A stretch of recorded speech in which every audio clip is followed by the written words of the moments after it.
Hello' শ্ৰদ্ধাৰ মৰমৰ ৰাইজসকল, মোৰ বন্ধু বান্ধৱী আৰু সকলো মোৰ শুভাকাংক্ষীসকল, আজি মই আপোনালোকৰ আগত এটি টপিক লৈ উপস্থিত হৈছোঁ। টপিকটো সম্পূৰ্ণ সত্য আৰু সেয়েহে সেই টপিকটো ক'বলৈ গ'লে মোৰ প্ৰথমেই আপোনালোকক কওঁ, চকুলোৰে বাট নেদেখা হওঁ, কিন্তু এইটোৱেই যে বাস্তৱ, সময় যে ইমান নিষ্ঠুৰ, নিয়তিৰ কেনেকুৱা নিয়তিৰ পৰিহাস, মানে কথাটো হ'ল মৃত্যু। সেয়ে মই বাৰে বাৰে কওঁ যে মৃত্যুটো এটা শিল্প, জীৱনৰ কঠিন শিলত কটা নিৰ্লোভ ভাস্কৰ্য। জানো মৃত্যু ইউনিভাৰ্চেল ট্ৰুথ, চিৰন্তন সত্য। মৃত্যু আগজাননী নিদিয়াকৈ অহা এক ধুমুহা। তথাপিও জানো আমাৰ দৰে যিখিনি মোৰ মাজত, মোৰ পৰিয়ালত হ'ল, সেইখিনি জানো সম্ভৱ? সঁচাকৈ দুখিত, সঁচাকৈ মৰ্মাহিত। কাষেদি গৈছে হয়, এয়া মানুহ অলপ ডিষ্টাৰ্ব হৈছে, বেয়া নাপাব, চাউণ্ডটো আহি গৈছে, চৰি। ইমান দুখৰ কথা এটা কৈ আছোঁ। মানে কথাটো হ'ল, মই তেজপুৰতে জন্ম, তেজপুৰতে মোৰ সকলো স্কুল, কলেজ, এভৰিথিং মোৰ তেজপুৰতেই। আৰু এতিয়া বৰ্তমান মই তেজপুৰতো থাকোঁ আৰু মোৰ নিজা বাসস্থান চলা গাঁও, ঘোঁৰামাৰী। আমাৰ তাত নিজৰ ঘৰো আছে, সেইখনেই মোৰ শহুৰৰ ঘৰ, মানে আমি তাতো থাকোঁ। মানে ইয়াত থাকিব লগা হ'ল ল'ৰা ছোৱালীক পঢ়াবৰ বাবে। তেজপুৰত এটা ঘৰ বনালোঁ আৰু তাতে আমি থাকিব লগা হ'ল ল'ৰা ছোৱালীকেইটা পঢ়া কমপ্লিট কৰিবৰ বাবে। কথাটো হ'ল, মানে আমি ছজন,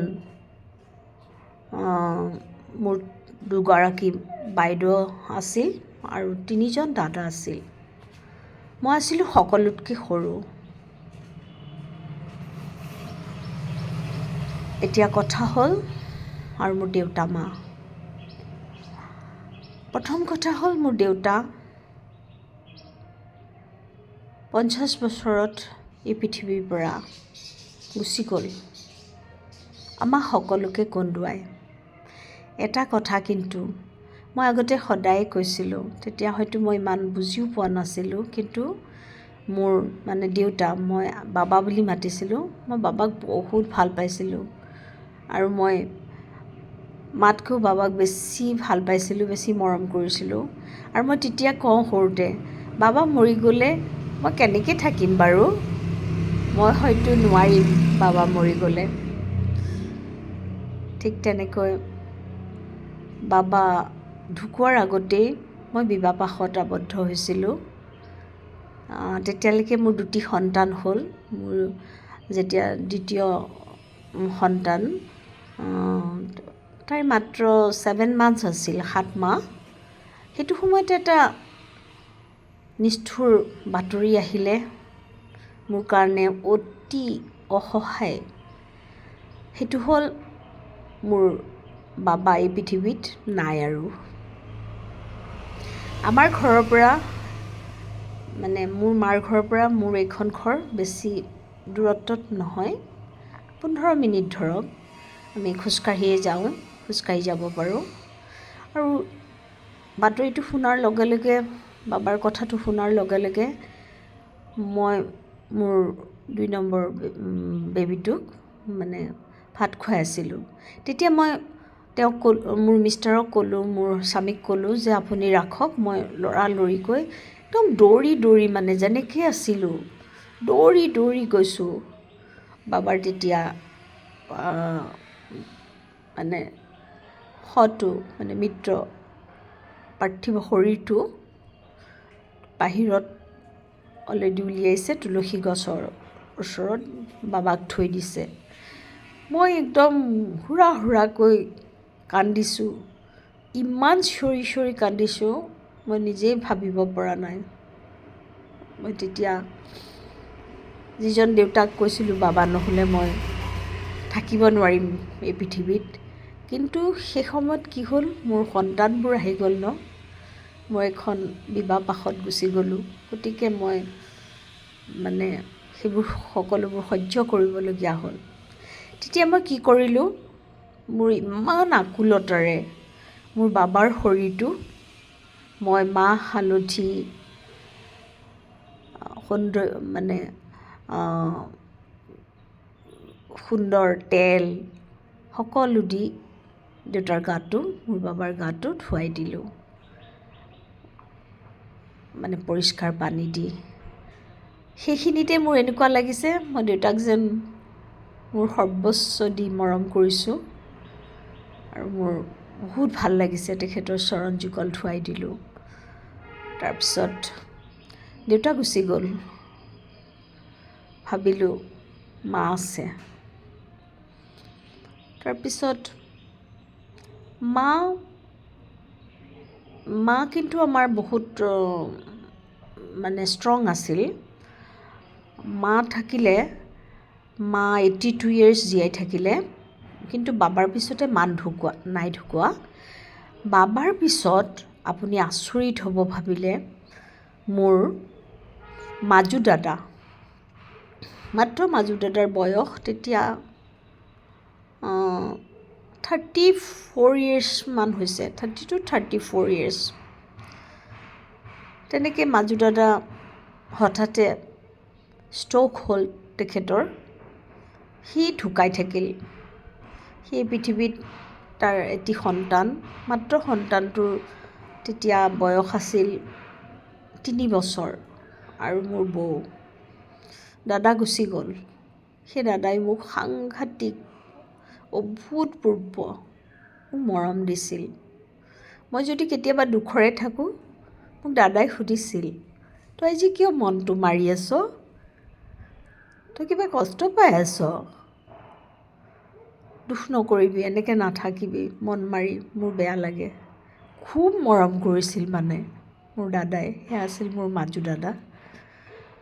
মাজু দাদা গুচি গ'ল এই পৃথিৱীৰ পৰা, আমাক সকলোকে এৰি থৈ। মায়েও হিয়া উবুৰিয়াই কান্দিলে। মাৰ কপালত মা নোযোৱাৰ আগতেই মাৰ পুত্ৰ গুচি গ'ল। কিমান মায়ে কষ্ট পাইছে সেইখিনি বুজাব নোৱাৰোঁ। তাৰপিছত মানে আজি মই এইখিনি কাহিনী ক'বলগীয়া হৈছে, মানে কেনেকুৱা মানে আমাৰ পৰিয়ালটোত, আমাৰ মনত কেনেকুৱা মানে কষ্ট হৈছিল সেইখিনি বুজাবৰ কাৰণে মই আজি এইখিনি আপোনালোকৰ আগত ক'বলগীয়া হ'ল। তাৰপিছত আজি মই মৃত্যুৰ কথাই কওঁ। আকৌ মই কেতিয়াবা মোৰ জীৱনৰ সুন্দৰ টপিক লৈ আহিম বাৰু। তাৰপিছত কি হ'ল, ইয়াৰ মাজু দাদা গুচি গ'ল। মাজু দাদা যোৱাৰ পিছত মোৰ মা ঢুকাল। মায়ে অলপ বয়স পাইছিলে, মাৰ 82 years, 82 বছৰ হৈছিলে। মা ঢুকাই গ'ল। মই অসহনীয়, মই ইমান কান্দিছোঁ মাৰ বিচনাখন দেখি, মাৰ কাপোৰবোৰ দেখি, সঁচাকৈ মই হিয়া উজ্জাৰি কান্দিছোঁ। মই কান্দি কান্দি কান্দি কান্দি কণ্টিনিউ মই কিমান কান্দিছোঁ তাৰ মানে লেখ জোখ নাই। সৰু পোৱালীৰ নিচিনাকৈ মই উচুপিয়ে কান্দি আছোঁ। মাৰ কাপোৰবোৰ সাৱটি লৈছোঁ, মাৰ বিচনাখন সাৱটি লৈছোঁ। এনেকুৱা লাগিছে চবতেই যেন মা নিহিত আছে, চবতেই মা, কিয়নো পৃথিৱীৰ শ্ৰেষ্ঠতম শব্দটোৱেই হ'ল মা। আৰু এই মা আমাক এৰি সকলোকে গুচি গ'ল। বৰ অসহনীয়, বৰ কষ্টদায়ক মোৰ বাবে। মই বহুত কষ্ট পাইছোঁ। তাৰপিছত মা গুচি গ'ল। তথাপিও ভাবিলোঁ দাদাহঁত আছে, বৌহঁত আছে, সিহঁতৰ মৰমতে জীয়াই থাকিম। তথাপি ভিতৰি ভিতৰি বহুত মই মানসিকভাৱে মই হেৰাই গৈছোঁ। তাৰপিছত আপোনালোক শুনিলে আচৰিত হ'ব, মা ঢুকোৱাৰ কেইবছৰমানৰ পিছত মোৰ মাজু বাইদেউ নিৰুপমা বৰুৱা বহুত সুন্দৰ এগৰাকী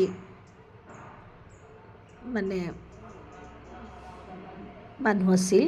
একদম সুন্দৰ বাইদেউ, সুন্দৰ, শীতল, খুব ধুনীয়া। তেজপুৰৰ এগৰাকী সুন্দৰী গাভৰুৰ ভিতৰতে বাইদেউক আগতে গণ্য কৰিছিল। সেইটো মোৰ প্ৰাউডৰ কথা, অতি গৰ্বিত। বৰ ধুনীয়া আছিল বাইদেউ। অকল ধুনীয়াই নহয়, বাইদেউ বহুত কৰ্মপটু আছিল, বহুত সাহসী আছিল, বহুত সুন্দৰকৈ বাগিচা কৰিছিল বাইদেৱে, আৰু ঘৰখন বৰ ধুনীয়া আঁতুম টোকাৰিকৈ ৰাখিছিল। বাইদেউ যথেষ্ট পৰিশ্ৰম কৰিছিল। কেতিয়াও বাইদেউ এদিনো ৰেষ্ট নলৈছিল। কেতিয়াবা বাৰীত কিবা ৰুকি থাকিব, কেতিয়াবা ফুলনিত ফুল লগাব, ফুল চাফা কৰিব, বাইদেউ এনেকেই পাৰ কৰিছিলে। আৰু খুব সুন্দৰ বাইদেৱে ব্যঞ্জন বনাইছিল। বাইদেউৰ হাতৰ সোৱাদ ভৰা ভাত খানাত মই কওঁ আৰু গোটেইখিনি ব্যঞ্জন বহুত সুন্দৰকৈ বনাইছিল। বাইদেউৰ হাতৰ আপুনি দালিকণ কি খাব। সঁচাকৈ বাইদেউ বৰ কৰ্মপটু আছিল। বাইদেউ গুচি গ'ল। কিমান কান্দিম, কিমান অন্তৰৰ সান্তনা দিম। সঁচাকৈ বৰ কষ্টৰ জীৱনটো। ভগৱানক প্ৰশ্ন কৰোঁ, ভগৱান তুমি কিয় আমাৰ পৰিয়ালটোক এনেকৈ এটি এটিকৈ লৈ গৈ আছা? আমি কি দোষ কৰিছোঁ? আমি নজনাতে যদি কিবা দোষ কৰিছোঁ, ভগৱান তুমি আমাক উনুকিয়াই দিবা। তাৰপিছত কি হ'ল, বাইদেউ গুচি গ'ল এই পৃথিৱীৰ পৰা। বাইদেউৰ কাৰণে হিয়া ঢাকুৰি কান্দিলোঁ। বাইদেউ বাৰু উপযুক্ত হ'ল, ল'ৰা ছোৱালী সকলোবোৰ উপযুক্ত হ'ল, বিয়াও দিলে, নাতিপুতিও দেখিলে বাইদেৱে। তাৰপিছত কি হ'ল, বাইদেউ যোৱাৰ মোৰ সৰু দাদা তেতিয়া কিডনী ডায়েবেটিছ ৰোগত সি ভুগি আছে। সিও বাইদেউক বৰ মৰম কৰিছিল, সিও বহুত কান্দিছে। তাৰপিছত কি হ'ল, আকৌ শুনক, তাৰ দুবছৰমানৰ পাছতে মোৰ এই সৰু দাদা হঠাতে ঢুকাই গ'ল। সি বহুত কষ্ট পাই আছিল বাৰু ডায়েবেটিছত। প্ৰায় 9 বছৰ সি কষ্ট পাই আছিল। প্ৰায় 1-2 বছৰ সি কমা ষ্টেজতো আছিলগৈ। তথাপিও ভগৱানে বচাই আনিছিল। অৱশেষত সি আমাক সকলোকে কন্দুৱাই সিও গুচি গ'ল। হে ভগৱান, তোমাকে কওঁ, তুমি ইমান নিষ্ঠুৰ নে? আমাৰ লগত কিহৰ পৰীক্ষা কৰিছা এইবোৰ? হিয়া ঢাকুৰি কান্দি। আৰু এনেকুৱা আছিলে মোৰ সৰু দাদা, দিনটোত মোলৈ সি 2টা ফোন কৰিবই। কয়, বিলমা তই দেখোন আজি মোলৈ ফোন কৰা নাই, তই মোক পাহৰি গ'লি। মই কৈছোঁ নহয় অ' দাদা, দুদু, মই বহুত ব্যস্ত যে ঘৰুৱা কামত, সেইকাৰণে তোলৈ হয়তো ফোন কৰিব পৰা নাই। মই তোক পাহৰিব পাৰোঁ নেকি? তথাপিও কয় তই আহ না। মই ওচৰতে ঘৰ যে, মোক সি মাতিয়ে থাকে। সি মাতিলে মই যাওঁ। মোক বহুত মৰম কৰিছিল। এনেকুৱা হাৰ্টত কষ্ট পাইছোঁ, মন মগজুত ইমান কষ্ট পাইছোঁ, বেছিভাগেই ডিপ্ৰেশ্যনতেই গুচি গৈছোঁ। ইমান মানসিকভাৱে হেৰাই গৈছোঁ। তাৰপিছত কি হ'ল, অকল মই মৃত্যুৰ কথাই কৈ আছোঁ, সেইকাৰণে বেলেগ কথা আপোনালোকক কোৱা নাই মই মৃত্যুৰ আমাৰ যেনেকৈ আমাৰ পৰিয়ালটো কেনেকৈ গুচি গ'ল এই পৃথিৱীৰ পৰা, সেইখিনি কোৱা কাৰণে মই একেলেঠাৰিয়ে এইবোৰেই কৈ আছোঁ আপোনালোকৰ আগত। তাৰপিছত কি হ'ল, তাৰ 2 বছৰৰ পিছত মোৰ চবতকৈ ডাঙৰ দাদা পোনাদা অমায়িক, তেখেত পঞ্চায়তৰ সদস্য আছিলে, তেখেতে জিকিছিল, বহুত ভাল সুনাম কৰিছিল, সি বহুত ভাল সমাজসেৱক আছিলে, সমাজৰ কাৰণে সি নিজৰ জীৱন বলিদান দিয়াৰ নিচিনা। সি জীৱনত এটা পইচা, সি পঞ্চায়তৰ সদস্য হৈ এটা পইচা নিজৰ পকেটত নভৰালে। সি এনেকুৱাকৈ কাম কৰিলে যি সি নিজৰ পকেটৰ পইচা ভাঙিও সমাজৰ কাৰণে কাম কৰিলে।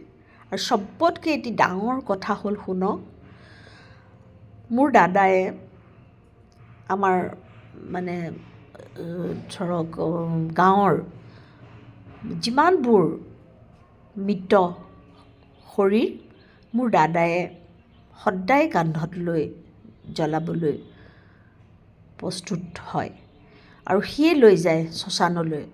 সি তেনেকৈ কমেও 1000তকৈও বেছি মানে শ্মশানত জ্বলাইছিল।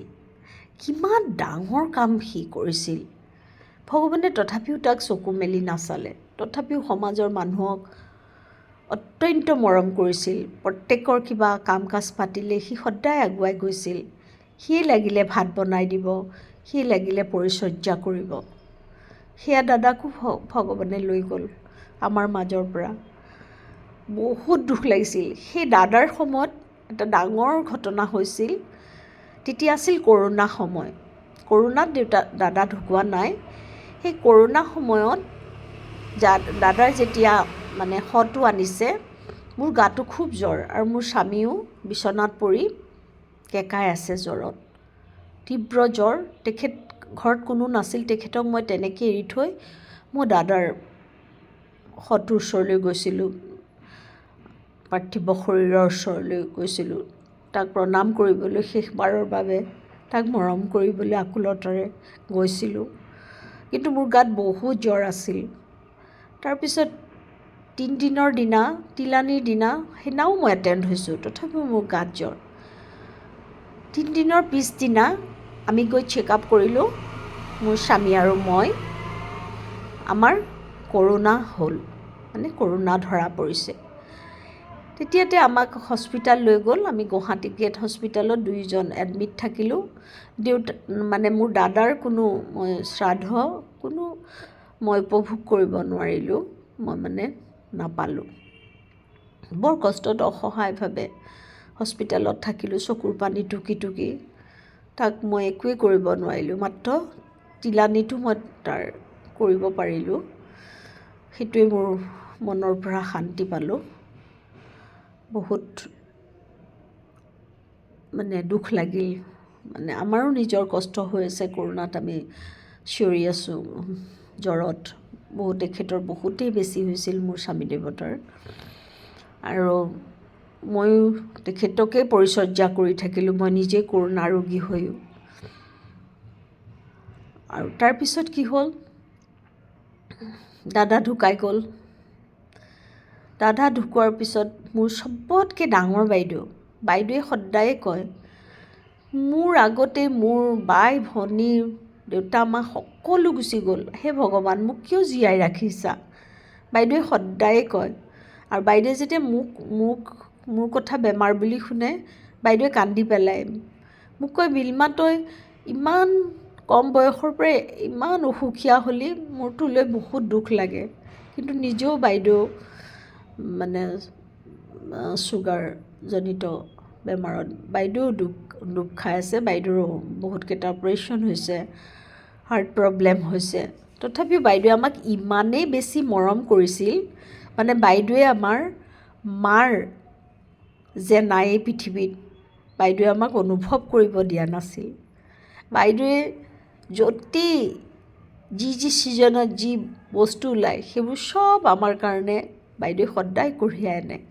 কমলাৰ সময়ত কমলা, চব সকলো বস্তু বাইদেৱে আমাক খাবলৈ দিয়ে।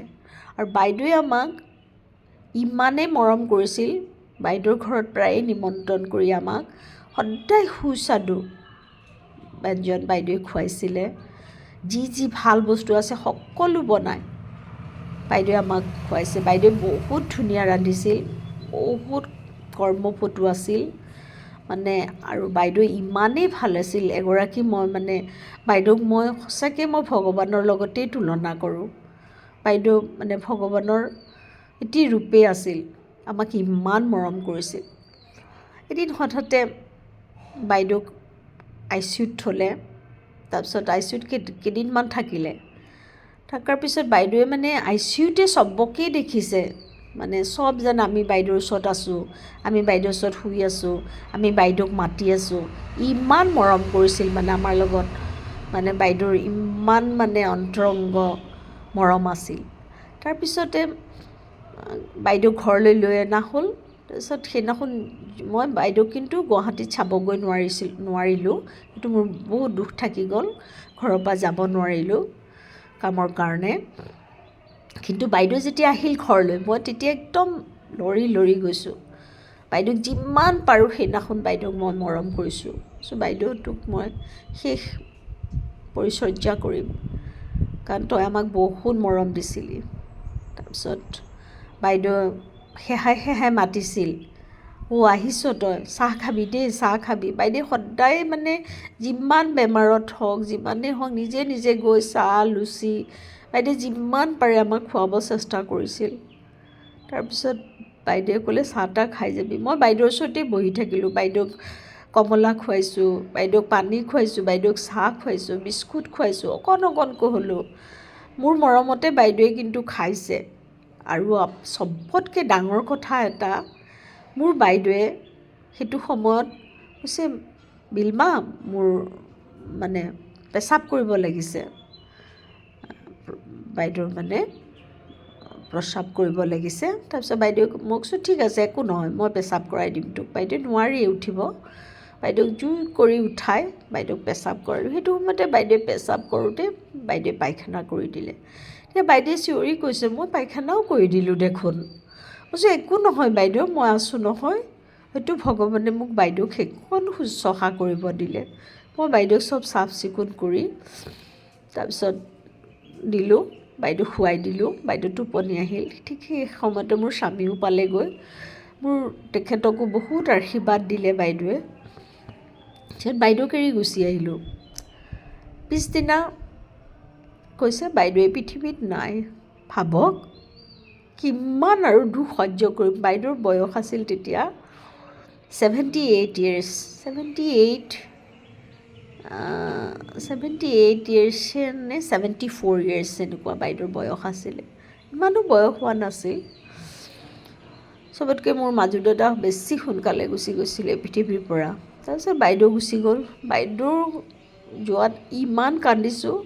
মাৰ মুখখন বাৰে দেখিছোঁ, বাইদেউৰ মুখখনতে চুমা খাইছোঁ, বহুত চুমা খাইছোঁ। বাইদেউ তয়ো আমাক এৰি গুচি গ'লি, এতিয়া থাকিলোঁ ক'ত? এতিয়া থাকিলোঁ অকলে, তোৰ ভনী বিলু। মই কেনেকৈ থাকিম তহঁত নোহোৱাকৈ?